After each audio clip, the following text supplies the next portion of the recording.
선교하실 성경 말씀은 요한복음 11장 25절에서 27절 말씀이 되겠습니다. 봉독하겠습니다. 예수께서 이르시되 나는 부활이요 생명이니 나를 믿는 자는 죽어도 살겠고 무릇 살아서 나를 믿는 자는 영원히 죽지 아니하리니 이것을 네가 믿느냐? 이르되 주여 그리하리이다. 주는 그리스도시요 세상에 오시는 하나님의 아들이신 줄을 내가 믿나이다. 아멘. 우리 고보 찬양 나오셨습니다. 찬양.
오늘 이 장훈영 목사님께서 설교하신 말씀의 제목은 성경의 완전한 부활이라는 제목으로 말씀을 증거하시는데 많은 은혜가 임하실 줄로 믿습니다.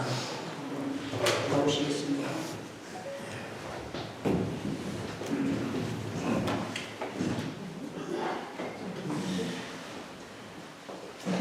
만약 예수 그리스도의 부활이 없었더라면 따라서 기독교 또한 출현하지 못했을 것입니다. 예수님께서 제자들에게 부활하실 것을 여러 번 언급하셨으나 처음에는 모두 의심할 정도였습니다. 형편이 이 정도였으니 부활이 없었다면 이미 낙심하고 숨어 지리멸렬하게 흩어졌던 저들은 아마 틀림없이 추억 속으로 살다가 죽고 말았을 것입니다. 그런데 부활하신 주님을 뵙고 그들이 성령을 충만하게 받으며 그들이 새 힘을 얻고 세멘트와 같이 뭉치고 결합하여 3,000명이나 모이는 예루살렘 초대교회를 출현시켰던 것입니다. 그 당시 사도들과 성도들이 입에서 터져나오는 캐리그마의 핵심은 오직 예수 부활이었습니다. 입이 열렸다 하면 한결같이 위협과 핍박과 고난이 엄습해 올지라도 우리는 예수 그리스도의 부활의 증인입니다. 우리가 이 일의 증인입니다. 이것뿐이었습니다. 오늘 저는 성경이 말하고 가르쳐 주신 부활의 상태를 현대적인 표현으로 설명하면서 성서가 말하는 영원한 부활에 대해 간단하게 언급하고 말씀드리려고 합니다. 칸트는 양심이란 인간의 마음속에 숨은 죄책을 추구하는 인간 내면의 법정이다. 톨스토이는 양심을 인간 속에 있는 하나님의 음성 자체이다 라고 말했습니다. 요한복음 8장에 보면 서기관과 바리새인들이 음행 중에 현장에서 사로잡힌 여인을 예수님께로 끌고 와서 모세 율법에 따라 이 여인을 돌로 쳐 죽이는 것이 옳습니까? 당신은 어떻게 생각합니까? 그런데 예수님께서는 묵묵히 몸을 굽히셔 땅에 글을 쓰셨습니다.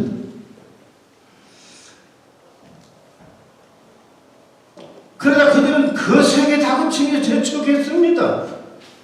그 순간에 일어나신 예수님은 그들을 둘러보시며 너희 중에 죄 없는 자가 먼저 저 여인을 치라. 그런데 그렇게 거칠고 살았던 군중들 모두가 양심의 가책을 받으며 돌을 슬금슬금 버리면서 사라져버렸다 했습니다. 칸센스, 양심, 헬라어로 슈네이 데시스인데 그 뜻은 함께 아는 것입니다. 이 말은 옳고 그름 선악을 판단하며 바른 행동을 하려는 의식, 자신의 행동을 스스로 판단하고 반성하는 마음, 나쁜 행위를 피하고 떳떳함을 추구하는 내적 기준을 말합니다. 그러니까 양심이란 톨스토이가 증인한 것처럼 인간 마음속에 있는 하나님의 음성 자체이기 때문에 어떤 순간에 도덕적 의식이 분명해졌다고 하면 그것은 양심의 부활입니다. 그리고 양심의 부활이라는 곧 참 인간성의 부활이요 신앙의 부활이라고 생각할 수가 있습니다. 그러므로 성경은 믿음과 더불어 착한 착한 양심을 가지라 말씀하십니다. 이것이 하나님께서 만드신 인간에게만 가능한 제1차 양심의 부활인 것입니다.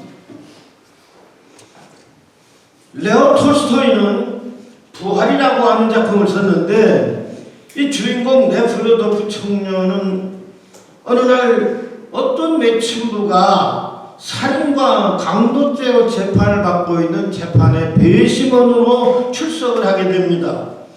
그런데 이게 웬일입니까? 10년 전 자기가 군 장교 시절에 농락하고 버렸던 카츄샤가 그 피고석에 서 있는 거예요.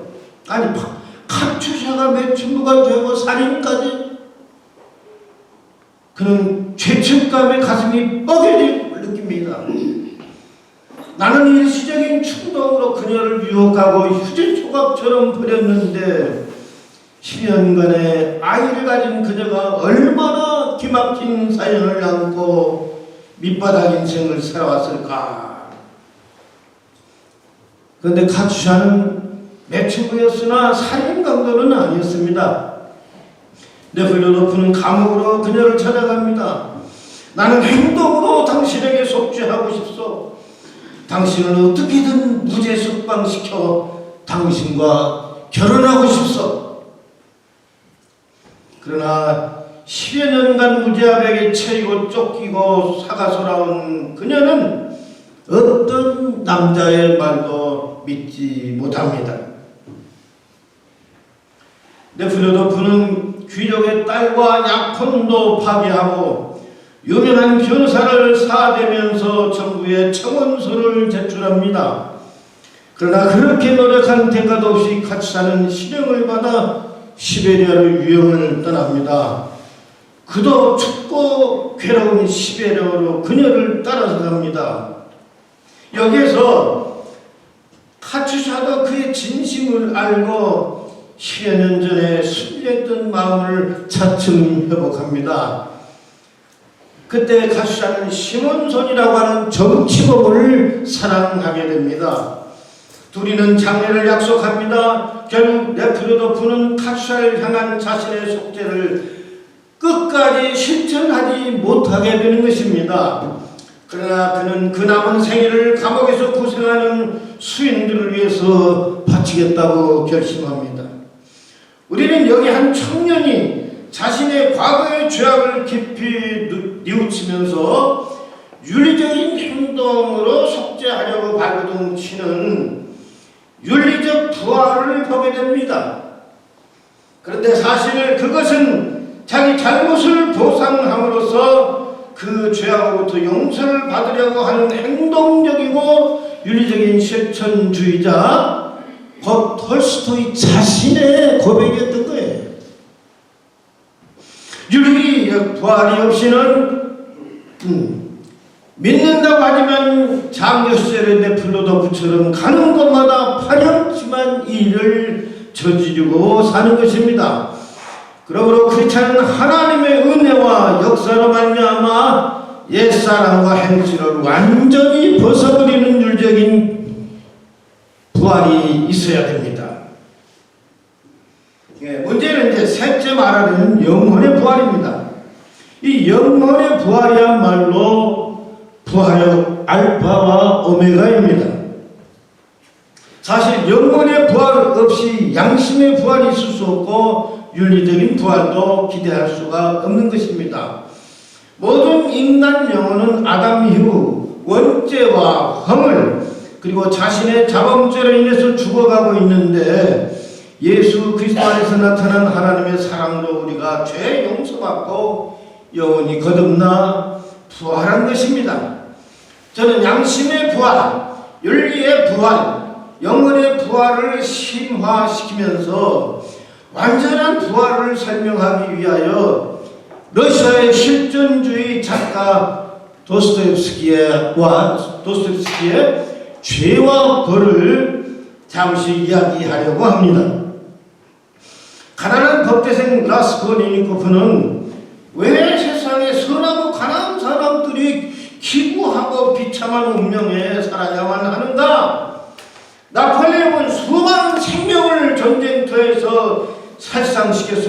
불구하고 살인자라기보다는 오히려 영웅 대접을 받고 있지 않느냐. 저 전당포 늙은이는 죽어도 된다. 그 재물은 가난한 사람을 위해서 선용되어져야만 한다. 그래서 그는 영웅처럼 노파를 죽이고 귀금속과 돈을 훔칩니다.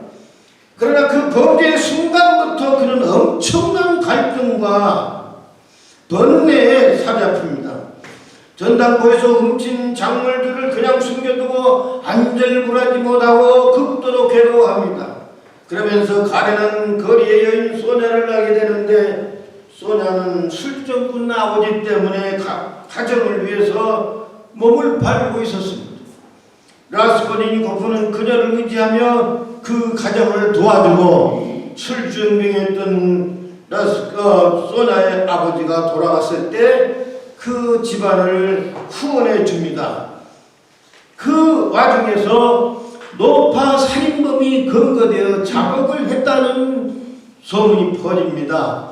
그럼에도 불구하고 라스콜리니코프는 자수하는 사람이 생겼으니 다행이다 생각하지 못하고 오히려 더 불안하고 차측에 몸을 감지 못하다가 결국은 소냐에게 자신의 죄를 고백합니다. 소냐는 물론 그에게 자수를 권합니다. 그런데 라스콜리니코프는 소냐에게 요한복음 11장 나사로의 부활 장면을 읽어달라고 요청합니다. 그리고 그는 땅에 키스하고 피를 흘린 땅에 입을 맞추면서 자수하여 시베리아를 향하여 유형을 떠납니다. 자, 그렇다면 도스토옙스키는 나사로의 부활 장면을 왜 소설 속에 끌어다 썼냐 이 말. 왜 그 소설 속에 뜬금없이 요한복음에 나사로의 부활 장면을 끌어다 썼는가 이 말이에요.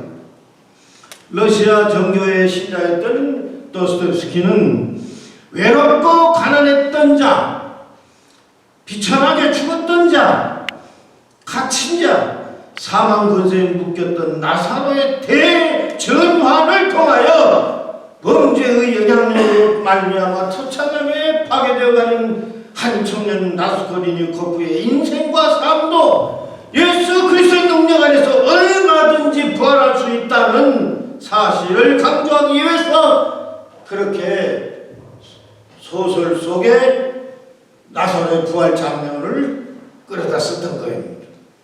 그러니까 도스토옙스키는 나사로의 부활 사건이 청년 나사로의 한 사건으로 끝나는 것이 아니라 살인으로 침몰해가는 라스콜리니코프라는 청년의 부활도 예견할 수 있다고 설교하고 있는 것입니다. 이뿐이겠습니까? 이러한 인생의 대전환이 어찌 라스콜리니코프라고 하는 청년에게만 주어지겠습니까? 인생의 대전환이 되는 부활의 큰 은혜와 축복은 예수 믿는 모든 사람에게 그가 누구는 얼마든지 주어지는 하나님의 축복이 아니겠습니까? 그런 의미에서 존 크리스토스님이 예수 그리스도의 죽음이 여러분의 것이 되듯이 예수 그리스도의 부활도 여러분의 것입니다 라고 천명했는데, 그것은 실로 신앙적 황금선언이 아닐 수가 없습니다. 오늘날 교회가 부활절이면 부활의 사실을 증명하고 증언하고 기념하는 것으로 끝나는, 너무 형식적으로는 너무 요식행위가 아닐 수가 없어. 부활은 죄와 사망과 죽음의 권세를 능히 이기며 극복하며 승리하는 생활로 우리의 삶에서 증명되어 나타나야 한다고 믿습니다.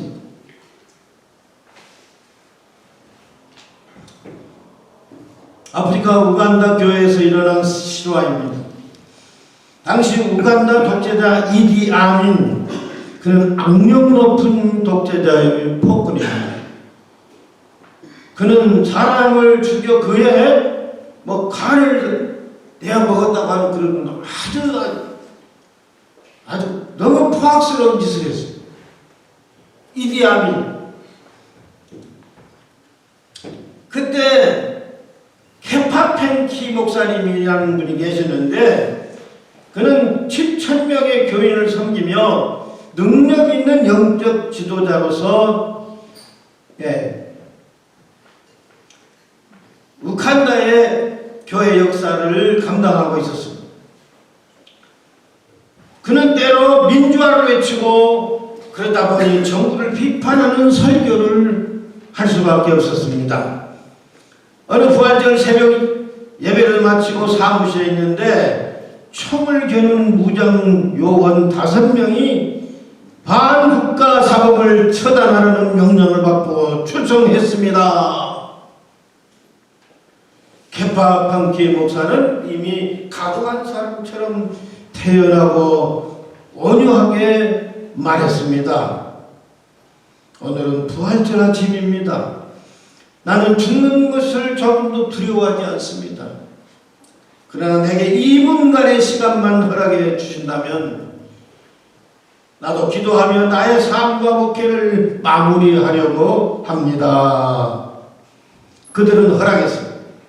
목사님은 두 손을 들고 하나님을 향하여 큰 소리로 기도했습니다. 하나님 아버지, 우간다 통치자 이디아민을 용서하여 주시옵소서.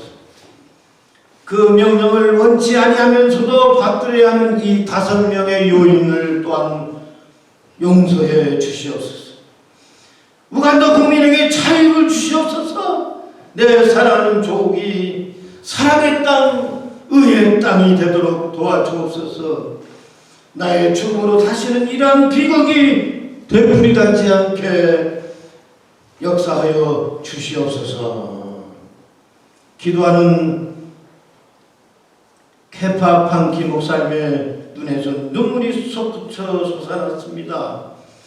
그런데 비밀 경찰들도 다 울고 있었습니다. 그리고 대장으로 보이는 사람이 목사님, 우리가 엄청난 실수를 할 뻔했습니다. 못 들은 것, 못 본 척했던 것으로 하겠습니다. 그들은 조용히 사무실 문을 열고 빠져나갔습니다.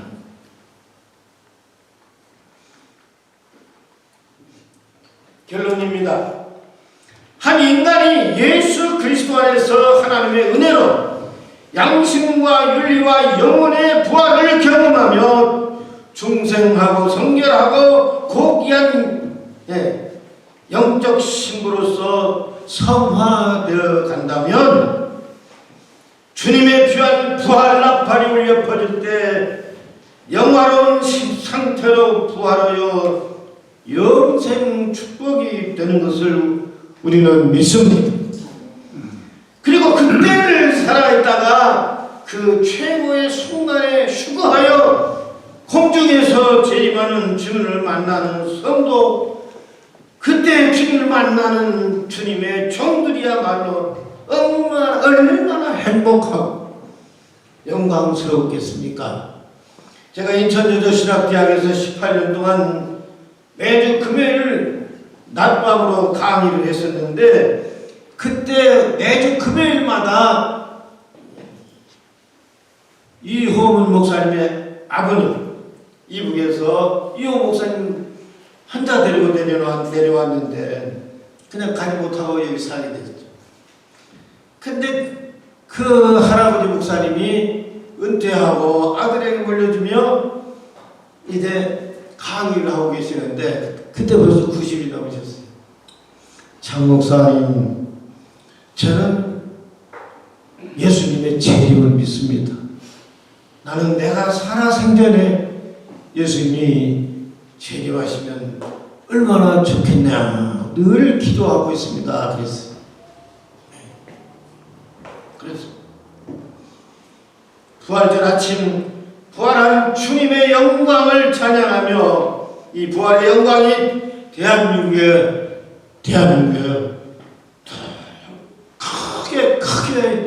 크게 울려 퍼지면서 저 서해안 고속도로가 해주와 신의주를 차고 올라가며 인천 하구를 통해서 오대양 성령 육대주로 복음이 다시 수출이 되며, 그리고 인천 공항을 통해서 세만방으로 미종족 사회 복음이 증가되는 놀라운 역사가 이 부활절 아침을 통해서 대한민국에 다시 한번 크게 임하기를 예수님의 이름으로 간절히 소원하면서 설교를 마치려고 합니다.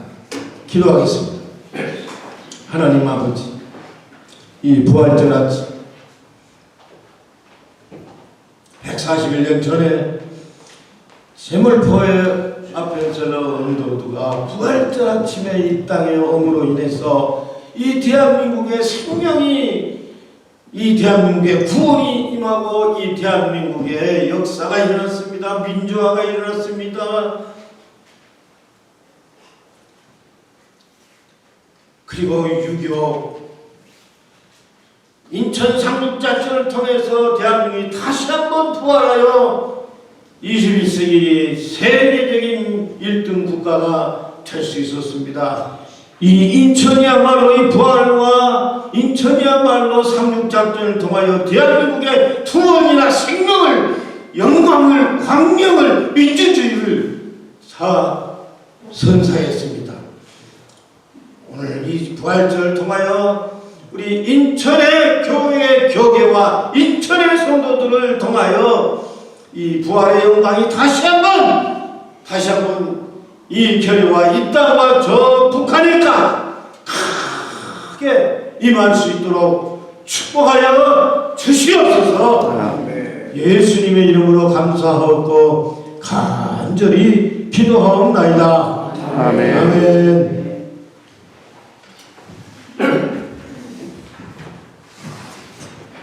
많은 은혜 받으시기를 믿습니다. 찬송가 165장